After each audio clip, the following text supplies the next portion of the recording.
Home minister साहब वाकई में करना चाहते हैं तो उनको एक अच्छी बिगिनिंग ईद से पहले एज अ गुडविल जेस्चर करनी चाहिए कि जो यहाँ इंटरव्यू में ये भी कहा कि वो यंग कश्मीरी लड़कों से ही बात करेंगे। तो ऐसे बहुत सारे कश्मीरी लड़के हैं जो अभी जेल में हैं अंडर यूएपीए, अंडर पीएसए, तो वो उनको भी रिलीज करें। जो हमारे जर्नलिस्ट इतने सारे हैं, तो he should start by doing this. But we welcome this, but कहीं जुमलेबाजी ना हो, क्योंकि इनको पता है जम्मू कश्मीर में भी इलेक्शन होने वाले हैं और जहाँ तक बीजेपी का सवाल है, इनकी पोजिशन ना जम्मू कश्मीर लद्दाख कहीं भी इनका ठीक नहीं लग रहा है कि इलेक्टोरली दे विल परफॉर्म। तो हम इसे वेलकम करते हैं क्योंकि पीडीपी का आप देखें उनका अप्रोच, उनका मैनिफेस्टो हमेशा से we have stood for revocation of AFSPA की, और not just revocation of AFSPA which is a draconian law, लेकिन ये भी कि जो आर्मी यहाँ इतनी ज़्यादा पॉपुलेशन है आर्मी की लाखों में, हमारा ये कहना रहा है कि आप उनको सिविलियन एरिया से निकालें।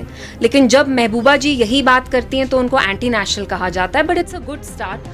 और अगर होम मिनिस्टर साहब वाकई में करना चाहते हैं तो उनको एक अच्छी बिगिनिंग ईद से पहले एज अ गुडविल जेस्चर करनी चाहिए कि जो यहाँ इतनी हज़ारों की तादाद में यंग कश्मीरी लड़के हैं, जैसे उन्हें अपने कहीं जुमलेबाजी ना हो, क्योंकि इनको पता है जम्मू कश्मीर में भी इलेक्शन होने वाले हैं और जहाँ तक बीजेपी का सवाल है, इनकी पोजीशन ना जम्मू कश्मीर लद्दाख कहीं भी इनका ठीक नहीं लग रहा है कि इलेक्टोरली दे विल परफॉर्म। तो ये भी एप्रीहेंशन है कि कहीं ये एक जुमलेबाजी ना हो। जैसे आपने कहा इलेक्शन से पहले 2019 में कि आप 15 लाख डिपॉजिट करवाएंगे, आप 2 करोड़ नौकरियां देंगे, तो ये कहीं शायद ख्याली पुलाव ना हो।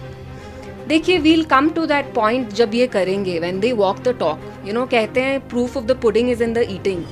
इसका पहला स्टेप यही है कि इनको एफस्पा रिवोक करना पड़ेगा, और जो यहाँ आर्मी इतनी ज़्यादा नंबर में है सिविलियन एरियाज में, आप खुद देखिए श्रीनगर में BB cantt is over how many acres, so they need to first get them out, then we'll see कि उनके बदले यहाँ किसको एम्पावर करेंगे।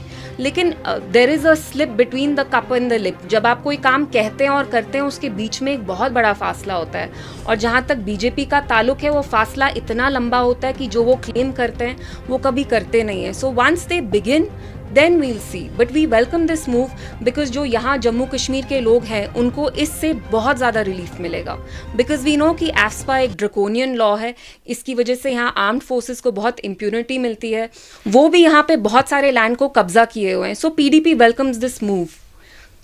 देखिए, बीजेपी के हाथ में जिसकी लाठी उसकी भैंस। सुबह ये कहते हैं हालात ठीक हैं तो उसके हिसाब से फिर ये अपने बाकी पॉलिसी डिसीजंस को डिफेंड करते हैं, जस्टिफाई करते हैं। शाम में कहते हैं हम फलाना फलाना डिमकाना चीज़ नहीं कर सकते क्योंकि यहाँ हालात ठीक नहीं है।